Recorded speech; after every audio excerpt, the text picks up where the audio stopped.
Because, why? How is your happy hour going so far, Dennis? Oh, it's good. It's good. It's good just to. Is it good or is it great? Mellow here and enjoy the company. I wish our viewers could see the screen. That's an extra $5 a month, but you are encapsulated in the amazing, freaking shifting skies of Aurora Borealis. Yeah. Makes you look ethereal. Well, you look like an alien because your headphones make your head big, and then your clothing makes it look like you got a skinny alien body. You weird me out. Take me to your leader. Dennis, who is your leader? You could do yeah. Hey, Joe Biden's addresses tonight, man. He's addressing Congress. It's going to be a victory lap. How much you want to make a bet that when he's coming up the aisle instead of just walking, he starts out, and the very beginning of the opening screen of him coming down the aisle, he starts out with a little sprint. Of course, he's going to jog a little bit. Yep. Then he gains his decorum. Right. He has been delivering some great speeches in it. He's excellent with a teleprompter. He is excellent. I haven't seen a single video clip of President Biden, I don't think, because it's not. You stopped watching the news? I stopped watching the news years ago, but the previous president made his way into all of the social media streaming crap everywhere, and his fucking face was everywhere. And however, I've seen some people saying that Biden has passed more progressive legislation in the first 100 days, like he's about to have his 100-day mark soon, maybe tomorrow. And he's done so much more, like in the way that his predecessor claimed that, I've done more in the first 2 weeks than any president ever. It's actually true for Biden. And the theme, in fact, the theme of his address tonight will be how government is working for you, how good government fulfills your needs, because his ratings on the pandemic are sky high, but his overall ratings are the third lowest in recorded history, just behind, we'd have to check, but I was surprised. Garfield and Trump. No, I don't know. According to Bright. At any rate, though, I'm glad that it's become a bit more bland. I think his communication staff is superb. The head of his press secretary is enormously talented, smart, confident woman. I saw her on a episode of the Circus, and she did a quick interview outside with John, and she just shines so well, and such a difference, an honest, informed communicator, and good for them. They're about to tackle the stimulus package, which Trump failed again, concerning developing infrastructure. And all Democrats do to appease the far left of their party, they have coupled the smart stuff of infrastructure development with other proposals that really aren't about infrastructure. They're about more health care, which is necessary, but minimum wage social stuff. Minimum wage, the best example, of course. But it's smart to do that, because then you have something to give away, and you have your cake and eat it too. You did what you could with the progressives. And just as they thought you would, you were able to advance their agenda to a certain point, much further than it's ever been, but then not be able to they still hate you for it. Full. No. That's not what I'm hearing and saying, is that they're saying what any gain we have compares so favorably to what's happened to us forever, that we're celebrating these gains. And who would have thunk that the Biden administration would have been as effective at bringing in the left to the point that they say that? Because that is not his history nor his tendency. It is a tribute to his staff, which has a much more akin philosophic to Obama, which is smart because they're experienced. But this whole notion of social programs connected to the infrastructure is the perfect poker game for them, because they say, all right, we'll negotiate. We'll take that stuff off. We'll put it in a separate bill. So now I did what you said. I turned it into 2 bills. That's my first and final offer. You got 2 weeks. Otherwise, I take the Senate majority and do it again without you. But there's a win there for Republicans, because it does mean, in fact, jobs. Tangible, reportable, presentable, feelable, paying jobs, which are so going to be needed when all the unemployment in the country, as it's been under the Recovery Acts, runs out in September. And that's how long it would take for the federal government to catch up with itself. The IRS is months behind in their shit. I paid my taxes to the tax man. Eat a tax. Our patreon.com/happy hour has bumped us into the next tax bracket. It's been difficult. Right. Last year. The $2.48 per quarter tax bracket. Yes. Yes, exactly. We're so struggling. now Aurora Borealis is streaming through your head in a way which is most, at the same time, compelling and complexing. Well, I don't want to distract you. So interesting that our discussion from last week relative to the transporter and the astounding video you sent me is this. So hold on. My podcast editing software had a huge bug in it, and I wasn't able to edit last week's episode until this week. And then when I went to publish last week's episode today, I discovered that my publishing of the previous week's episode had broken. And you had to redo it? No, just the pointing to the right file was broken. So our faithful listeners, none of whom contacted me about this problem, have been without episodes for 2 weeks now. But none of them did? Oh, these 47 people. They must be livid. They're patient. But no, so I'm very acquainted with our discussion last week, which is why I sent you that video. Oh, and I want to know what you think about this video. As opposed to as different from other weeks when you have no idea. Not only what we spoke of, but what you edited. And what I said or what I... Here's the deal, man. Here's the deal. And this is why Aurora Borealis is perfect for you. You are here and now in this Wait, where am I? Data exchange. When am I? Here, and you are here now. Ah, okay. And that is so good. Nothing else exists for you right this moment. What is the future or the past, really? But just constructs. Besides the moment. I mean... It's a bunch of atoms, bro. It's just a bunch of atoms. Time... When we're near each other, our atoms exchange, man. Right now, my atoms are flowing through the microphone, through your microphone, into the Aurora Borealis. It's so good to see. Time is a sequence of atoms. And Eves. That could be the subtitle. That would be the subtitle of this episode, because that would guarantee that no one would want to listen to it. All right. Let's talk about transporters. Oh, yeah. So this is my thought, is that first I have a question for you. Had you already seen that prior to last week's episode? I had not only seen that, but I had read a book on it about that topic and thought about it before. But I had also seen that video. This is what I find interesting. Yes. This is what I find interesting. Last week's recording, you expressed an opinion, which I think I pushed back on pretty much. Uh-huh. And you never said to me, and I would, a prospective quote, I know a lot about this because I've been studying it, which probably would have shut me up. But it's interesting. You're so humble as to not say that. And then when I see this video... I know a lot about everything that we talk about, Dennis. I don't think we're ready for... I spend the week researching what we talk about. I don't think we're ready. I don't think we're ready for blanket statements. Okay. I think you should... Anyway, continue. Probably just... Anyway, so I was struck by many, many, many, many things. First of all, I was left with a distinct emotional and physical reaction to the video. Which was? It took me to places during the height of it that I never would have thought that I would ended up.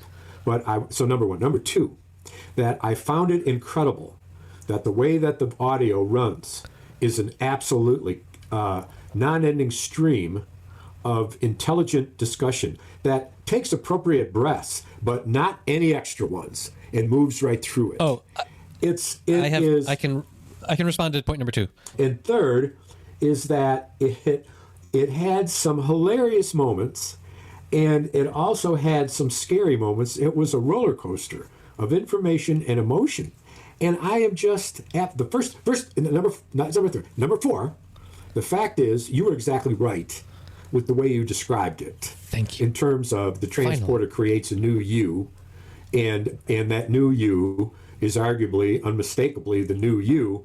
But things could go awry, and this is actually, transporters are actually a death machine, which in the video they show shockingly as a fucking noose dropping out of a transporter's ceiling. Isn't that great? Which there is no holds barred on this either. It's incredibly provocative. So those are four things, and I can stop there. But that's it. And there wasn't a moment wasted. It was many minutes long. It was surprisingly long. My mind never wandered, as it is wont to do. No, this particular video maker, YouTuber, as they're called, I've been a fan of his since before he was actually a YouTuber. He would post stuff on the internet, and I connected with his sense of self and presentation. We're talking about CGP Grey is the name that he goes by. He was a high school physics teacher. So he's from New York State, like you, but his parents live in North Carolina, like me. And he moved to London more or less around the time that I moved from England to Spain. And once I had a brief email exchange with him discussing just being an expat, but now he's super, super famous and can't possibly be reached by email. But he has several podcasts, and one of his podcasts is about how he makes his videos and how he works. And it's super fascinating to listen to, because it's amazing. So he makes it is. So his job. He stopped being a physics teacher in England, and he's a professional YouTuber now, and his job is to make these YouTube videos. And I think this transporter one was one of the first ones that he actually reached out and contracted someone to do the animation for him. But before, he was doing most of the animation himself. But it takes him at least a month to make one of these videos. Yeah, he spends all day writing the script, reading it out loud to himself, and making sure that it is so fucking tight. Like you said, I appreciate that you appreciated exactly how succinct it was, that there was no breath. Like, all the breaths were intentional. Not a wasted breath. Right. Not a wasted breath. Never hurried. But explained well, always, and it takes you through a story. And that's called writing. Like, he fucking spent a lot of time deciding what he wanted to say and in what order, and how to speak how to speak it. This is what I would refer to as intelligently elegant vocal. Exactly. And which is why he's so successful, and why he can put out one video every month. And each of those videos, unlike us at patreon.com/happyhour, brings in like $20,000 or something. If you get up to a million views or whatever, then we're halfway there. I know. We got 47 people. We're getting do the math, man. Just do the math, man, and have faith. It's 47 people. He's a really interesting person, and a lot of his videos pre-COVID involved like flying around the world to do this research on different things and going into dusty libraries that to find information that was not accessible on the internet, to dig into these things. And he just keeps this list of things that fascinate him, and he goes deep fucking into them. And some of them turn out to be a thing that can be turned into a video, and some don't. But what an interesting life. But he never stops. He leads doing that. And when I say one per month, sometimes he goes like 4 months with no video, but it's right. It's the creative's dream. What fun. Oh my God. I spend my life researching shit that I find interesting, and then I record some audio. Now most of his animation is outsourced because he can fucking afford it. And so do you have access to an animator personally?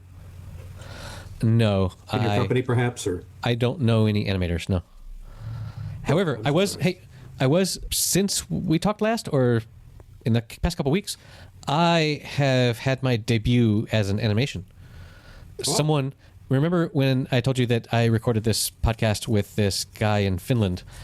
Yes. And that's why our numbers jumped to Finland. We explained our bump in the Finnish ratings. We made a blurb for just a moment. So that was the highlight of the year.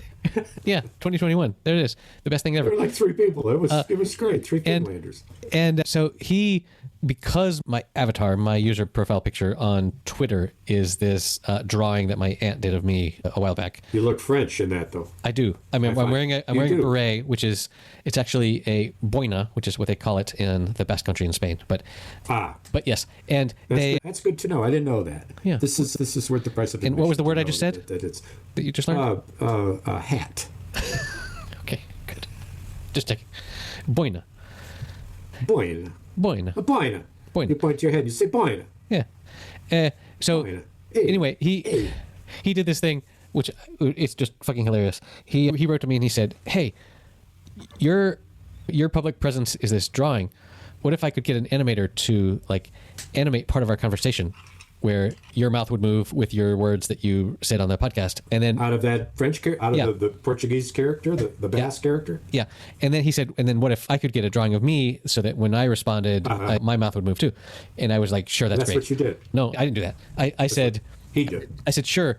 There's this website called Fiverr, which is spelled wrong. I think it's Fiverr or something, or Fivirr. I don't know.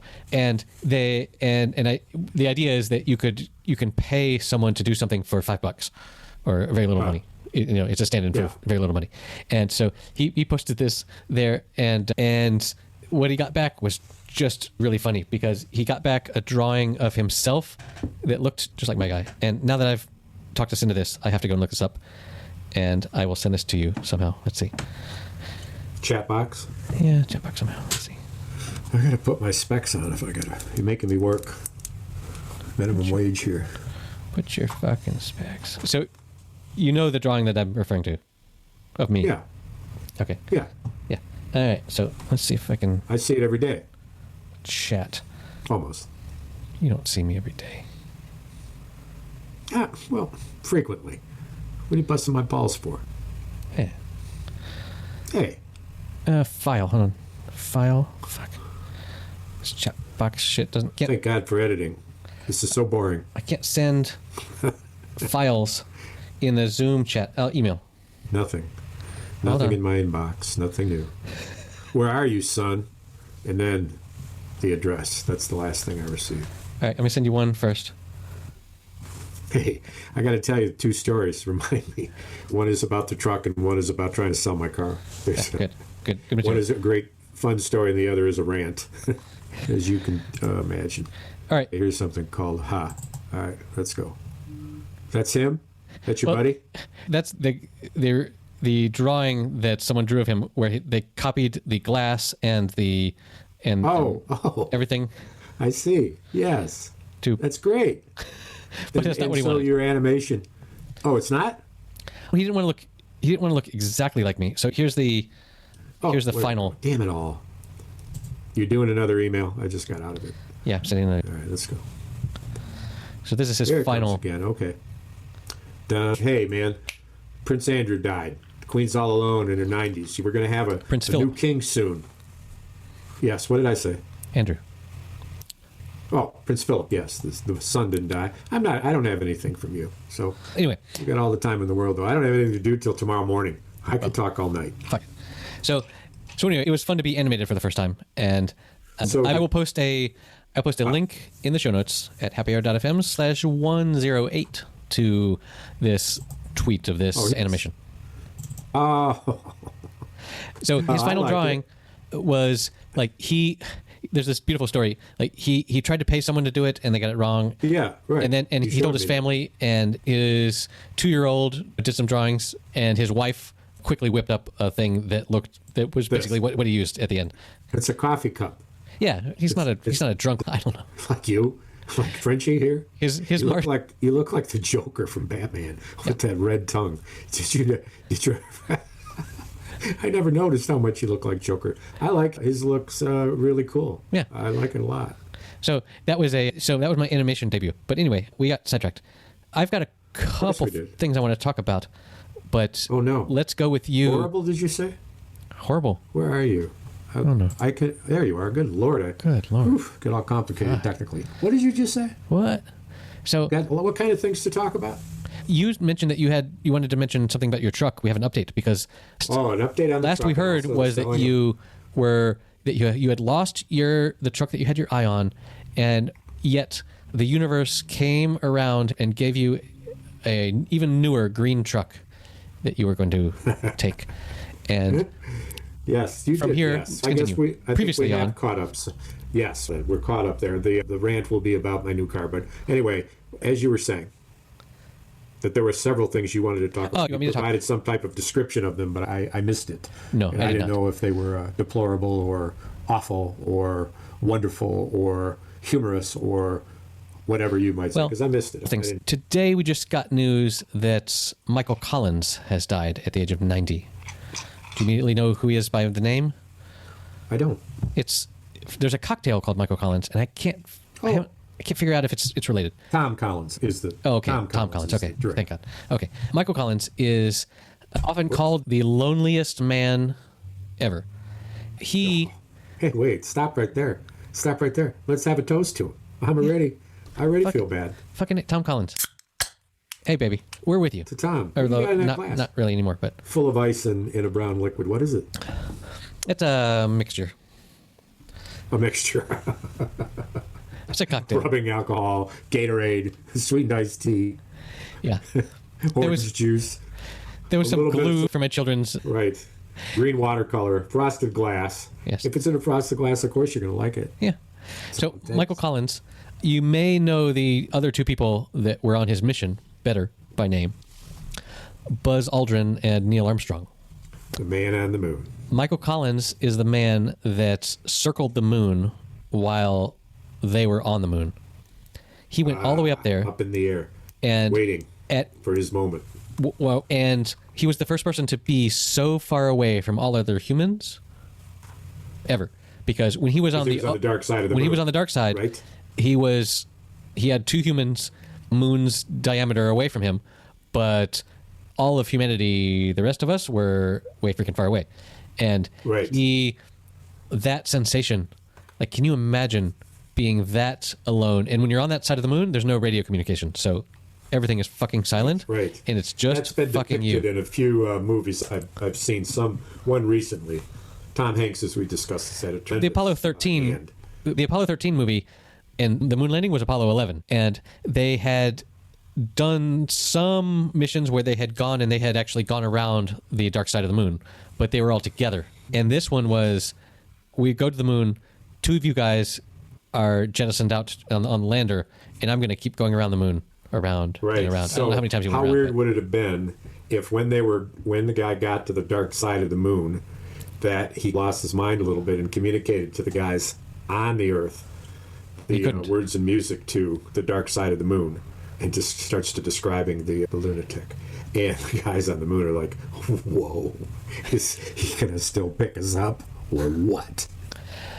That sort of aloneness is, and I assume that subsequent Apollo missions also included someone in that role, because they never totally abandoned the orbital craft. In that environment.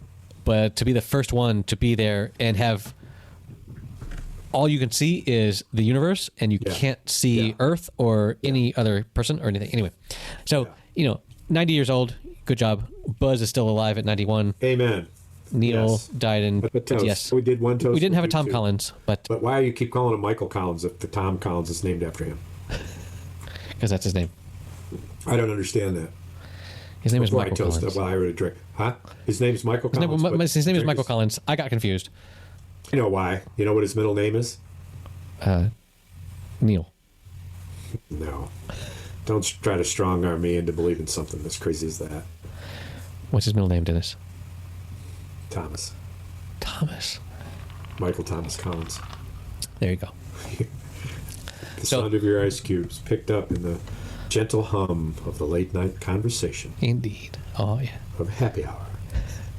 We're coming to you live. Hey. So here's an update on the foliage. Remarkably, the white trees that have been blooming now have so far surpassed so many other blooms that I'm struck by them. But they do smell terribly. They do smell terribly, like ass. What sort of flower is this? It's a tree.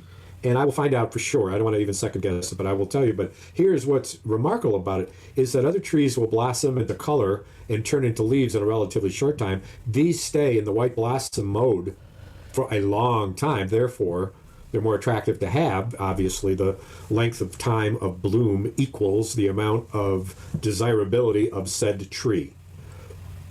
Okay.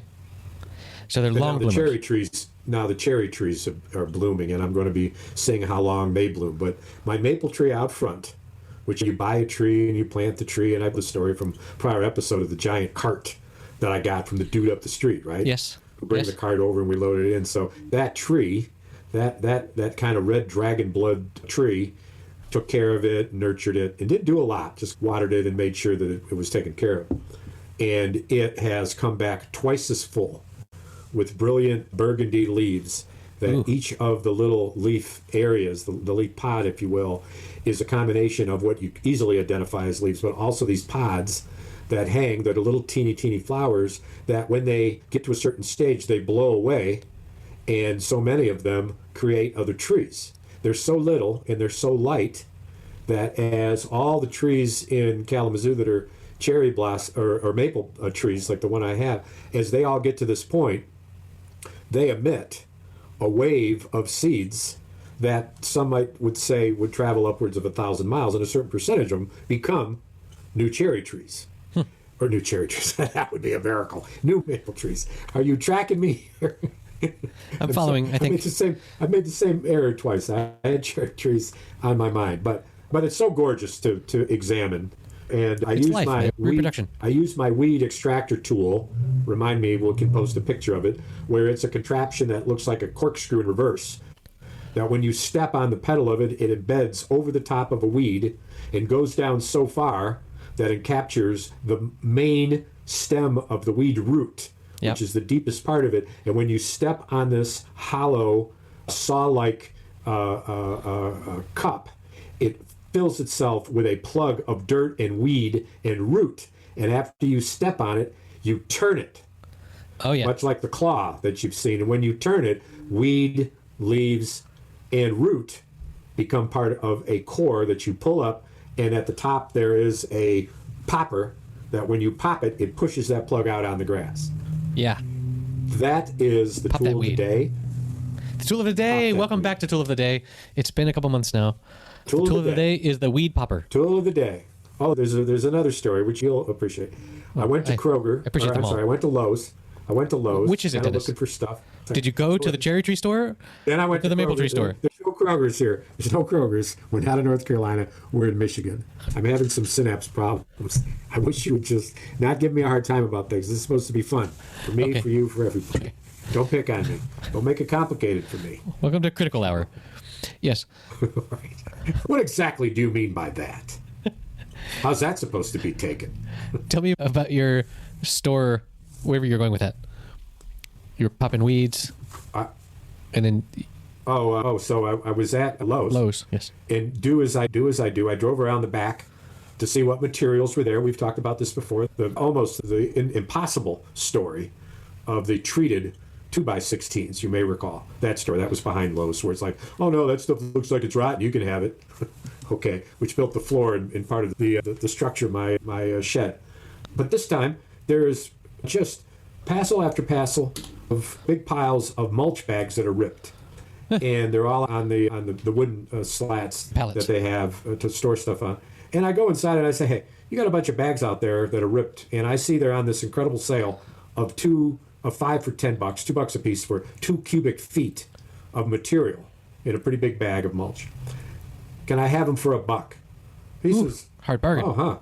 Sure. I said, all right, well, here's the order number. Here's the store number for the product. Write me a note. And I took it to the checkout and get it. So I got these 2 for $1 a piece, 25 bags. And then after I pulled the weeds, plugged out the dandelions from my front yard. I then spread some just after that the black mulch that I bought for $1 a bag. I'm so happy. I'm so pleased with the frugal nature of the investment, and I bought enough bags that it's on there thick enough where I don't have to worry about any weeds at all. Nice. All year. Maybe 1 or 2. Just pull them up. Easy enough. So, I don't know where the term dandelion came from, but in Spanish they're called dientes de león, which means lion's teeth. Which I find... Lion's teeth? Danda is like dent, and lion is obviously lion. It's because of the shape of the leaf, not the dandelion itself. Unless so the teeth of the lion are the leaves, and the yellow dandelion is the inside of the mouth. Could be. But, man... Oh, well, there's right about this. Check it. I don't know if... Send it to me. You're right around the age with your grandkids where you're going to realize that those little white puffy dandelion things, the way that they actually get dispersed is by human children picking them and blowing them, because that's the most children. You've had done research on this generated pollen distribution. I have no. Children it's not pollen. It's the seeds. Did you write a report? It's the seeds. I have. It's the seeds. No. Distribution of dandelion seeds by children project. By human children. Yes. Did you hire these specifically? Children? By human children. Yes. Is that what you just said? I have observed 2 children. Yes. And the thing that they most like in the world. For Yes. is to pick these little buggers up that are fucking weeds that are not good to spread. Well, just like so if you brought in the category that children are in, which is varmints, then that explains a lot of it, right? They're vomits, meaning uncontrollable little scallywags who often do what they want. In that case, we also apply. Well, there you go. We're like... what are we if not uncontrollable scallywags? We're on one that do whatever the fuck we want. We're on one end of the spectrum. So, there's that. So where else on that? Where are we headed? I watched almost all. I'm 20 minutes away from finishing the 4th fucking hour of the Tiger Woods documentary on HBO. Oh. That you recommended and you mentioned. It's riveting. It's riveting. It is like nothing ever that we knew. I knew, certainly. And just that idea of... It's like the fact that I don't push my children really fucking hard to do anything means that they will never be the best at anything. I think. Because I think that at this point in humanity, I think that if you're going to be the best at something, your parents have to have been total assholes and pushed you in a way that is not healthy. This was a topic from a prior episode as well.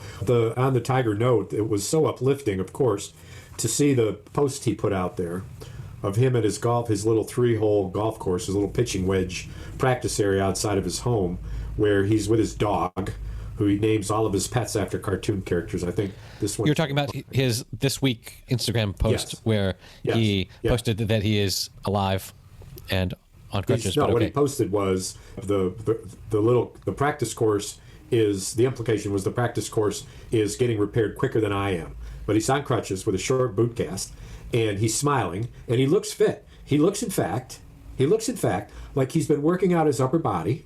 Yeah, I mean, of course. And he is smiling, and the fact that he is only in a half-leg boot cast is astounding. The fact that he's fucking standing up. Yeah. I'm thrilled. And I think I mentioned this. I don't know that it had. When he had his accident, I think I commented that if you're in an accident, the people that are really strong and fit do better, because when your body is being thrust around with these amazing forces, the people that have the muscle to withstand that do better. And Tiger has always been a one fit motherfucker. Yeah. It's interesting. I find it interesting that Tiger and I are the same height and weight, the same BMI, body mass index, but what he has in pure muscle, I do not. His atoms are differently constructed. I think maybe you should go through a transporter, and you should wire it to come out more like him. In fact, talk Tiger into getting in the transporter with you after he's all healed. Right.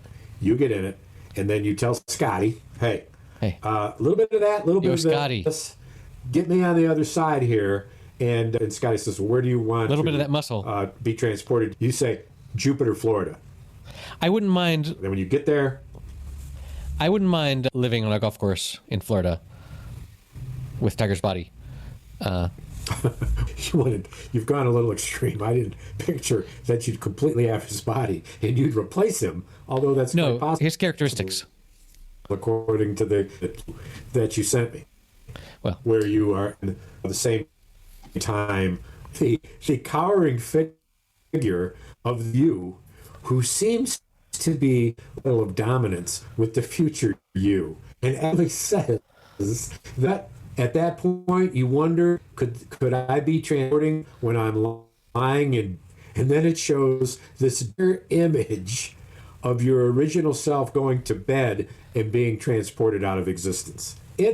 They went dark. This dude, hey man, look, so went dark for that. How do you know that the you that wakes up tomorrow morning is the same you? So they make a point. Same memories. Isn't that the exact point? And also the final moment. Yeah, the final moment. Well, also he was going through this really interesting phase of exploring what death is when he made that video. But as far as I know, and I think I mentioned this a couple of weeks ago, that what really happens with general anesthetic is not really understood.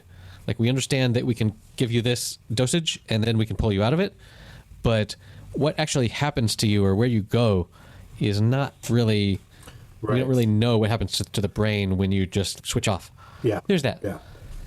There's that. It certainly is. It certainly gives you pause.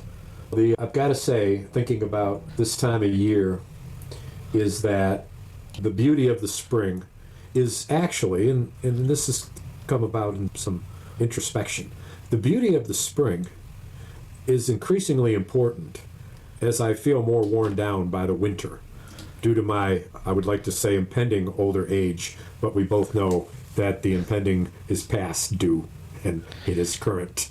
You have already impended. It is current. I'm embedded. I've gone from impended to embedded. Yes. I before E.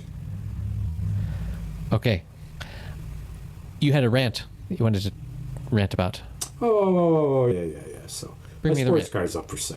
My sports car's up for sale. So I'm just doing Facebook. Now, mind you, I want to start up front here. Is that on the positive side, I've given up on Facebook as the main source of inquiry on the vehicle, and I now have a post in the National Auto Trader, which has 10 other Mercedes for sale as mine, and mine is the best deal of the bunch.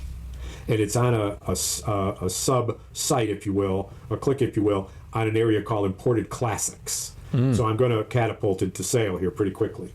But Facebook, hey, interested? Yeah, all right, boom, boom, boom. Yeah, can I come Sunday? Boom, boom, boom. Not Sunday, but Monday. Oh, 10:30. Okay. And 2022, 10:30 passes. Childcare's moved. Got the time off. Waiting for the dude. 10 minutes passes. Get him on the phone. Hey, Josh. Dennis with the Mercedes. How you doing? Where the fuck? Oh, hi. Yeah. That was today? Oh, I have a 10:30. Hey, man, I'll call you back.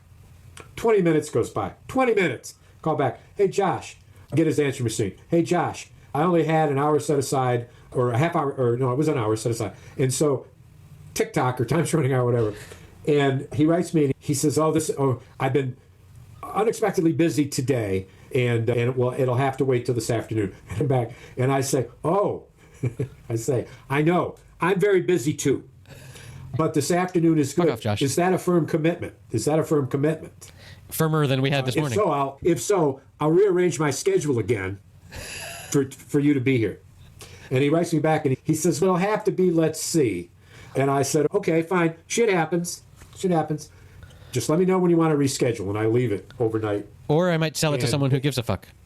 No, he's my number one, and I write him the next morning, and I say, Josh, haven't heard from you, and if I don't hear from you by 7 p.m. tonight, then you're moving out of the number 1 slot, and you're moving into the number 2 slot. And he wrote me finally and said, go ahead and talk to the other guy. And I said, good. It's your partner, Kevin. What's his number? Which he did not know. He said, when I finally talked to him, he said, oh, Kevin? Because I said to him, hey, Josh, so I need to know Kevin's number because he's the number 2 guy. He is? I said, yeah. He said that if you were interested, he sure would be, because he wants to be a car guy, he said. And so I'm thinking, let the games begin. And anyway, that's Wait. I don't understand. Kevin is his partner. Kevin's his partner. Partner in business. Partner in his business partner. Okay. And Kevin is the dude. I told you this, didn't I? That came and he test drove it. Know this? That his buddy came. I told you the story last week, didn't I? Not last week. Well, it wouldn't have been any. Then you don't know the story. So Josh had Facebooked my daughter actually, and said, yeah. And so we had it all set that he was going to come. But his business partner shows up at my door and says, hey, I'm Josh's business partner. Can I look at the car? I said, sure, I'll get the key. Do you want to test drive it? He said, oh, yeah, if I can. And we took a Zoom, man. I was downshifting, squealing tires. This guy's, he's sitting in the passenger seat. He said, whoa, this is a cool car, man. Because I pull out of my driveway and step on the gas, and the transmission is wound tight in second gear. So when you step out the gas and you go from first gear to second gear, you get a screech. That's what I call a Zoom meeting. Yes, exactly. So then I give him the wheel and say, now don't be shy. And by the time he gets out on the highway and he's doing about 75 and a 70, he's got the opportunity, if not the need, to do some passing, pushing up the RPMs a little bit because there's a congested area and it makes good sense to get past it.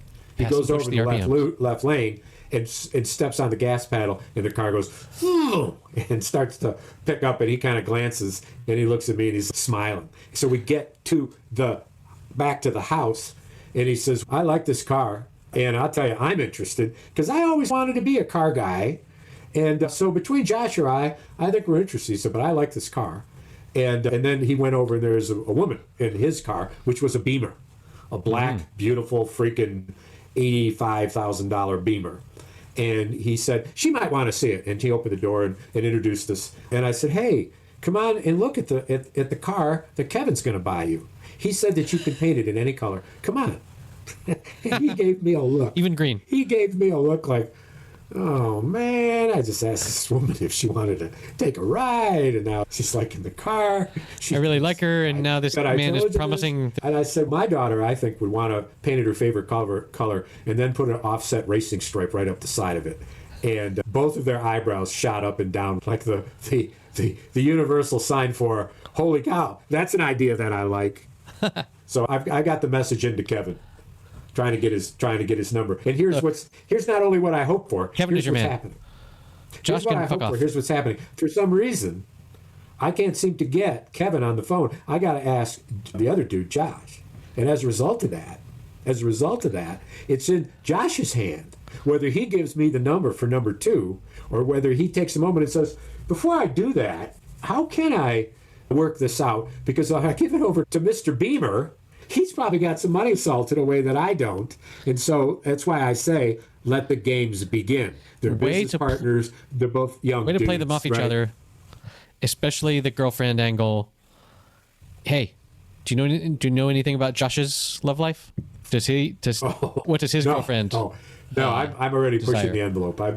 Anyway. There's more to the story that I'll frankly have to tell you offline because I don't want there to be any potential investigations. Okay. Leave that. But I like these guys. I liked Kevin. In fact, wanted to talk about some criminal justice stuff and some homeless stuff, and he asked about my business life, and so we had an intelligent conversation. Your award-winning podcast. You can't sell a car unless they drive it. At happyhour.fm. You can't sell a car unless they drive it. And anybody who wants to say to you, "Oh yeah, I want this car. I'm in. It's whatever," and I'm like, "Give me the deposit." No, I'll come. I'll bring all the money. No, that's not what it's about. You don't want anybody to say they're going to buy the car. All you want them to say is they're going to come and test drive it. That's the first decision. No one buys a car without driving it. That's not true as much as it is. But with a car this old, it's approaching 50 years old. 4 years, it'll be 50 years old. Think about that. Oh, baby. Classic. Put that in the context of your years in your life. Oh, man. How old was this car when you were born, man? Like, right, 46 man. years. Shit. Anyway, so it's bullshitters. Get out of the way. Don't take... Oh, so here's one of the things. The dude responds. And I said, when I said, yeah, hey, man, I know. I'm busy too. Let me know. I'll reschedule. Anyways, and he says, I have to leave it up in the air. I want to be respectful of your time. It was all I could do to write back and say, what, beginning now? Or maybe, what? I hope this isn't another empty promise. Or that would be a welcome change. Or if I didn't care about the sale, are you fucking kidding me? You want to be respectful of my time? You already took 30 minutes of my time. You were 10 minutes late and you called me back and you said 20 minutes. What do you think I'm doing? What, you think I'm cleaning the house while I'm or whatever? Like I gotta work for a living too, bro. You're busy at work? Oh, you mean people work? Oh, I had no idea. I want to be respectful of your time. Yeah. There's the rant. And then I'm still waiting for his partner's number, waiting. And he calls me, doesn't leave a message. Then I got to call him back and say, that's how you called me, John. Man, but you didn't leave a message. Let me know, because you got to be cheerful. You don't want the guy to say, what a dick. I mean, you don't want to say, hey, Josh, what the fuck? Why the fuck did you call me? When you call me, leave me a message. It's not that complicated. We don't have to play phone tag. Do you enjoy doing this? Are you tired or bored in your job? Do you have time? Do your bosses know that you've got all this spare time? That you can just return calls and wait for emails and what? And you're so busy? No wonder you're so busy. You're inefficient. You're a poor communicator. You don't know how to manage your day. You don't understand. You want to pride yourself in understanding technology, but you don't know how to well use it. You're unskilled. You're unskilled. And the more important of the two things that are important, one is technical and one is vocal capability. It's anything but elegant, intelligent conversation coming from you. Whew. This rant brought to you by patreon.com/happy hour. Dennis and Josh. Wow. So my Don't son. Get me started. I'm not done yet. Part 2. No, fucking A. Part 2. Go ahead. No. Your son. No. My son turned 8 years old this week. Agdo. I don't know what language that is, but so he was pretty excited. Obviously, a birthday at age 8 is important, but like he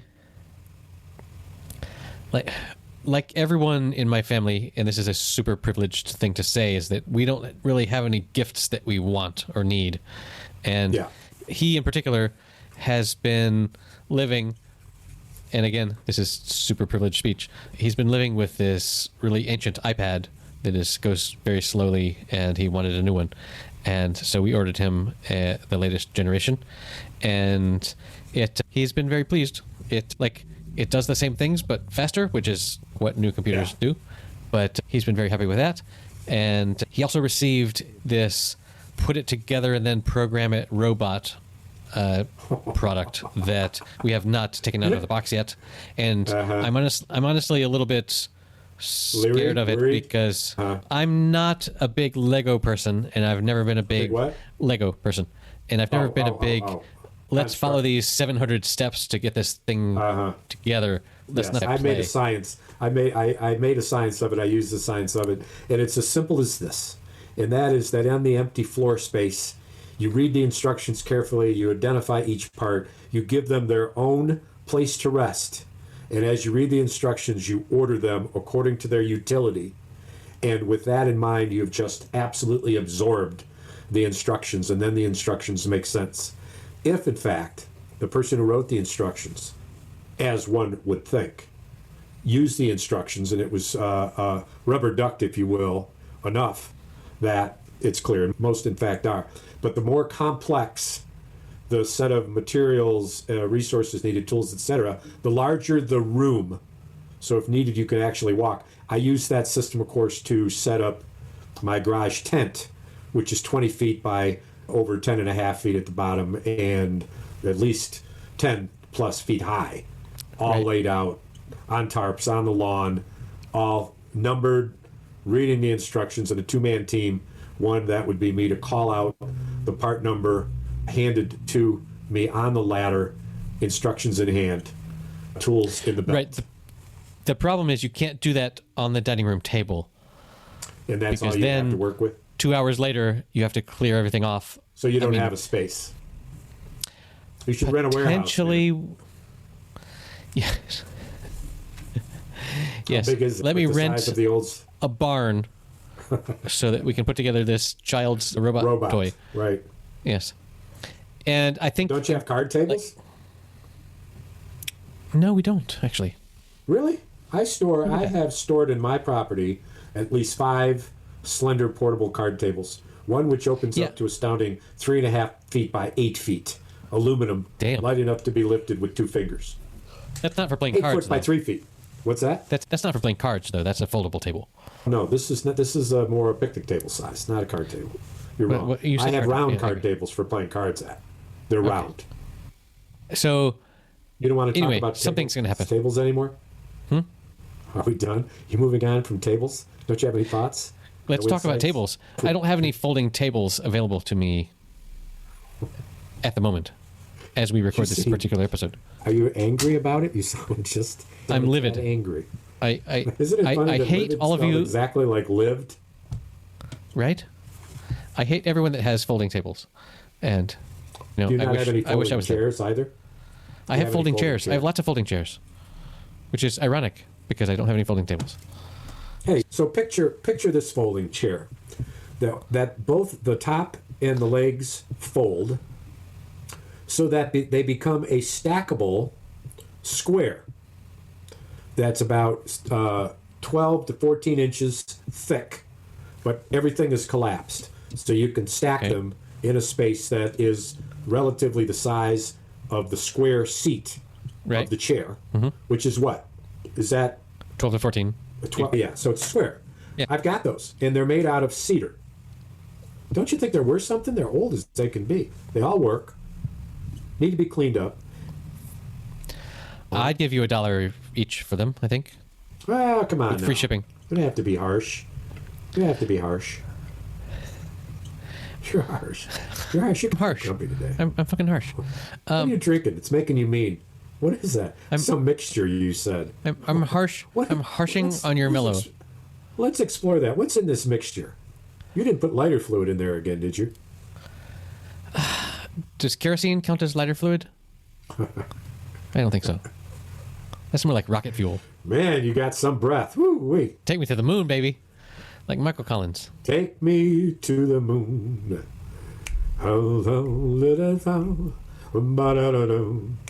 Who was that?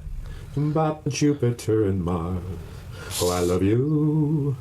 Yes, I love you. La, la, da, da, da. Who's that? I don't know. Is it Tony Bennett? Tony, I was gonna go with Tony Bennett. Yes. Tony. How much Hey, you want to Tony. bet? Tony, hey. Tony. How much you want to bet it? Yeah. Hey. So he was in the wasn't he in an episode of Billions that he was playing at a party? No. That, the main character, our buddy. Oh, it's so sad he lost his wife. Thank you for Damian Lewis. sharing that with me. It was touching. Yeah, Damian Lewis reported that his wife, who was like 54 years old or whatever. 52.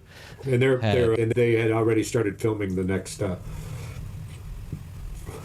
episodes. Oh, Billions is still going. Yes, it's Nice. been filming. It's been filmed along with Dexter, which is. Are you a Dexter fan? Have you seen him? I'm all in on Dexter. I've seen every episode. Have you seen them all?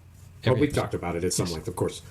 But the new teaser, which is like, I haven't seen. are you kidding me? It's so weak. It's just the fire burning, and in the background and in the foreground, a stump with an axe in it, and it's just. Oh, right, because he went off to be a woodworker or whatever. Yeah, he's in New York, which is upstate New York, which is going to be interesting because it's near where I grew up, and so there's these ridiculously tidbits of reveal about it, such as if his sister is going to reappear, and because she's dead, Jennifer, and the smart, Her name's not It's just- Jennifer. There's no way her name is Jennifer. Jennifer. Jennifer? There's What's no her way. real name? Oh, the actress? I don't know. Yes. I don't know the Oh, actress's name. you sure sound uncertain of yourself now. A moment ago, you were just all. I thought we were talking about the chest character. out, like a manly man. Jeez. Anyway. Anywho. But that she'll reappear. The smart money makes sense. She'll reappear as the ghostly Jennifer Carpenter. advisor to connect with him, just as his father had done in the first 8 seasons. Exactly. That's a common trope, to kill a character and then have their ghost appear to it. Particularly since that is a huge part Right. of the Dexter. first 8 seasons. Yes. It's tremendous. It's the most explanatory, sensical. It's why, in fact, he has, to such a high degree, a persona which is pitiable, where you have the strange, very odd sense of sympathy, which, of course, is the core emotional element of what the writers expect you to. And that trick of that I like writers, this guy. the best writers can give you this trick of, I like this serial killer. Wait, what's going on Wait here? a minute. In the same, they What did, does that say about me, man? and that's the trick of Breaking Bad as well, where it's you like the main character, and as the title implies, he slowly goes bad, and you still like the guy, and that it's very curious. And I'm glad they're leaving. I'm glad they're leaving Miami. Yeah. Like I said, upstate New York Oh yeah. is where they're filming. They're actually filming in Massachusetts. But so that's coming back. And there was a third one that I wanted to mention is returning for another season. Oh shit! The Scottish dude is the Irish dude is the lead actor. The Succession. Yes. Succession is returned to filming. That is, of the ones I mentioned, one of the more remarkable ones from a characterization and acting perspective, particularly with Brian Cox. Right. I saw a movie he was in the other day in a relatively minor part, anyway, that's another story. But Brian Cox in Succession is being filmed, so I'm looking forward to that. I wonder if the writer, director, producer of the young pope and the new pope is thinking about something. They were crazily popular. They were. I didn't hear anything about those when they were happening, though, which is weird to me. But Paolo Sorrentino. That is weird. Yes. Oh God, the interviews. I told you for homework. You needed to see You mentioned the that he interviews. had some interns. Oh, I have homework for you. Oh, I have homework for you. I have homework for you. What now? I want you to see, or see again, I would suspect, the Van Morrison biopic, The Doors, starring Val Kilmer. I want you to see it. Have you seen it? I have recollections of it, so yes. Either way, you need to see it again, and perhaps not the whole thing, but certainly the final, 99%. At least the final half. So I can skip through the opening credits. That's nice. Your time is... I want to be respectful of your time. I won't Unlike Josh, infringe on it for something around 2 hours. Yeah, so if he hears this, can he sue us? He knows who he is. I mean... Can he come after us for defamation of character? It's all true. It's all true. I have recordings. I have documents. I have emails. So, yeah. So we're just... That's your homework. Okay. Do you have a moment for another quick story? I think so. And then I've got a favor to ask. Go ahead. So as we're finishing up the touches on the other apartment before we do the painting, and the painting involves taking off, it's not stucco, but it's like there's little bumps on all the walls. That was like a popular thing to have, and we want to... But what are the bumps? Small particles of stone? They're plaster? It's plaster, I think. Chunks of what? Little chunks of what? Sand? No, thicker than that. Heavier than that. When you put your hand on the wall, you feel it, but when you press on it, it won't hurt you. It's not that extended. It's a mixture. They put something in the plaster. Yeah, and the question is what? It's a thing that, like having stucco on your ceiling to make it look bumpy. And flourished. In the ceiling, it's flourished with a semicircle or a full circle. No, this is... The plaster work. They've done something to make the walls look bumpy because it was the style at the time. Right. And that now does sound like stucco, by the way. Stucco paint. Yeah. So it's easy enough to make it, too, by the way. Okay. You can duplicate it. Go ahead. Good to know. Go ahead. I don't mean we don't want to duplicate. I don't mean to interject into your story. It's going to cost us. It's going to cost us extra to paint the walls because we want to take all of that shit off and leave the walls flat. Oh, of course. And you want to update it. And I don't know about update. Make it easier. Well, we want to take off all the bumpy shit. I know, but why do you want to do that? Because you don't like the way it looks? Because my wife wants to. Period. No, and you don't know why? You're not allowed to ask her why, are you? Because she doesn't want it. It's a choice of preference. Because she wants to freshen it up. Yes, let's go with that. The way to describe it? Yes, sure. Okay. That. You seem a bit impatient. I've got all the time in the world. You can slow down. You're trying to rush through this. I have a few questions as they come up. I don't want you to be irritated. So I'm trying to have a discourse. Go on. I'm fascinated. So anyway, we're going to take all the bumpy shit off the walls and paint. And for reasons yet undisclosed. Go ahead. Yes. But before we do that, we want to make all the holes in the wall that we possibly want to make, right? Before you paint. Oh, sure. Duh. Absolutely. So you're at that stage? We're at that stage, and we have had an electrician who is a guy that I really like. He's been able to solve so many problems that we have had with electricity and our little lights that make a humming sound that have annoyed me for 15 fucking years. And he has gone and taken away the transformer and put in the proper LED low. Are they knob and tube wires? Are they knob and tube wires? Wires that are encased in a kind of a rubbery tube. I know. I should have clarified that when I was speaking of knob and tube. I wasn't specifically referring to you, because that apparently is one of your nicknames. I don't actually know or care. Knob and tube? He's gone and replaced a bunch of... I think, okay, this is... And so go on. Okay, so you're going to put the holes in. Is that it, or is there more? So we're putting holes in places where there weren't holes before. And that's not the first time that's happened to you. Go ahead. Indeed.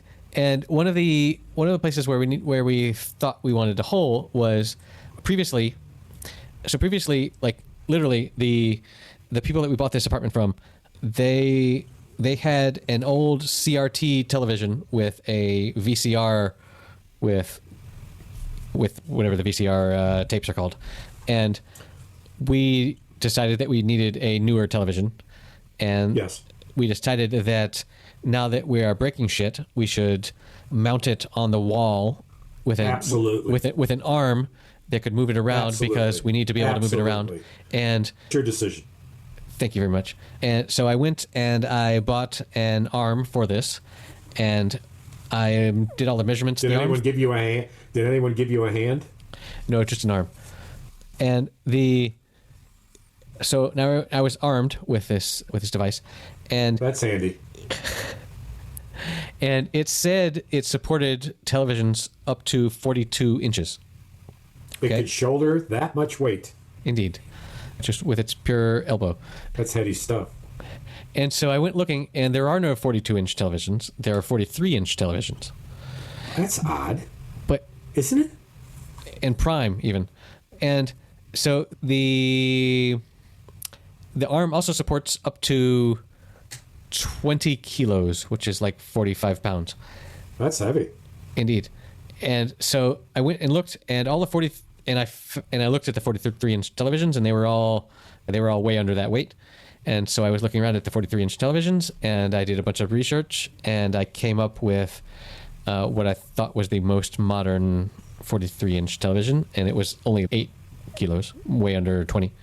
And I asked my local grocer if I could have a piece of cardboard that measured the right size, and so I cut out the right size, and I put it up on the wall, and I measured it, and it seemed okay. And I went and I ordered the television, and fucking Amazon, like, the best television came the next fucking day. No. They did.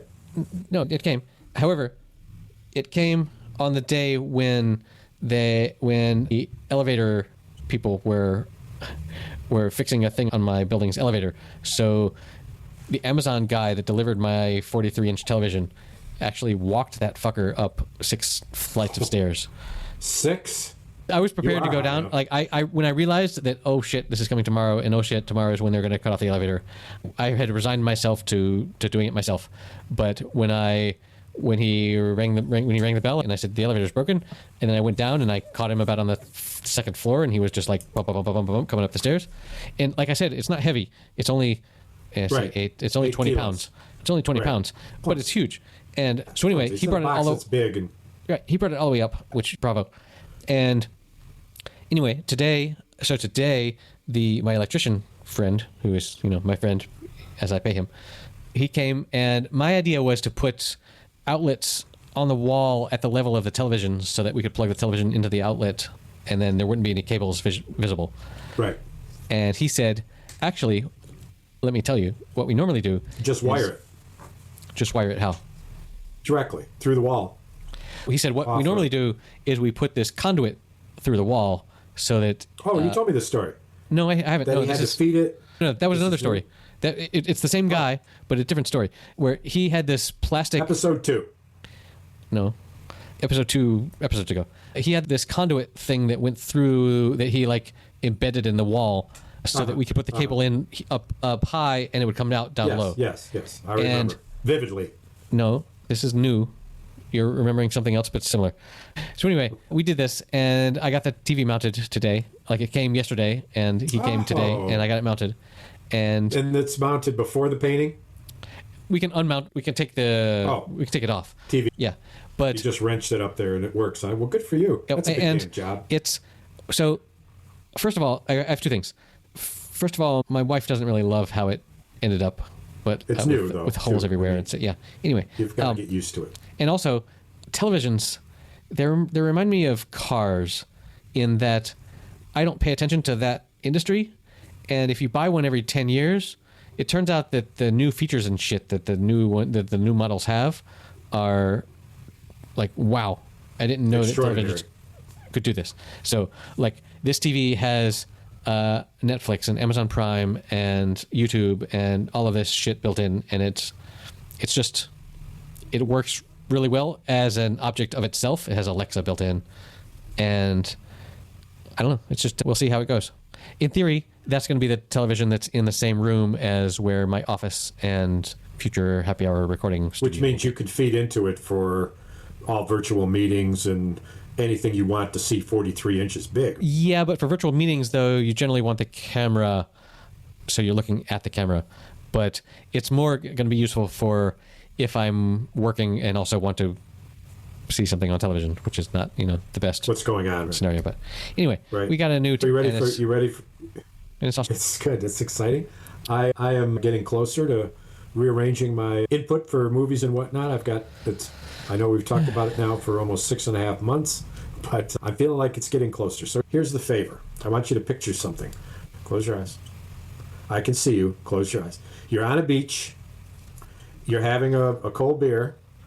Yeah. The waves are coming, and up walks a couple of musicians, and they have maracas in their hand. Yep. And they're doing maracas with a little bit of a Caribbean beat that sounds a little bluesy. Are you with me so far? I'm with you. Take your hand away from your face. It's creeping me out. Take your hand away from your face. Now I want you to make the sound of the maracas. We got all the time in the world here, so let me hear what they sound like. Maracas. How do they sound? Very good. Right? Yeah. Well, you left me, baby. You left me in pain. Oh, now my sun is gone, babe. And it's pouring down rain.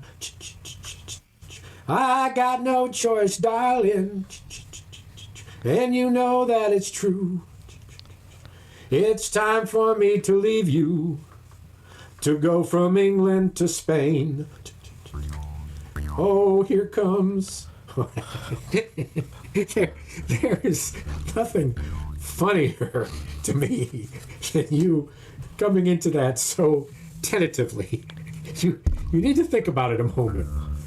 Your moment earlier, where you said that you were on your way from England to Spain, was, I thought, the very high potential of being the core chorus in a song that's got a little bit of blues, a little bit of country, and a little bit of maracas. Yep. Going from bangers and mash to paella and sangria. Okay, that does it for episode number 108. You can find the show notes with all the links to the documentaries and stuff that we talked about at happyhour.fm/108. You can help support us at patreon.com/happyhour. And did you know that you can tweet at us at happyhourdotfm on Twitter? We'd love to hear from you. Let us know what you think. We'll see you next week.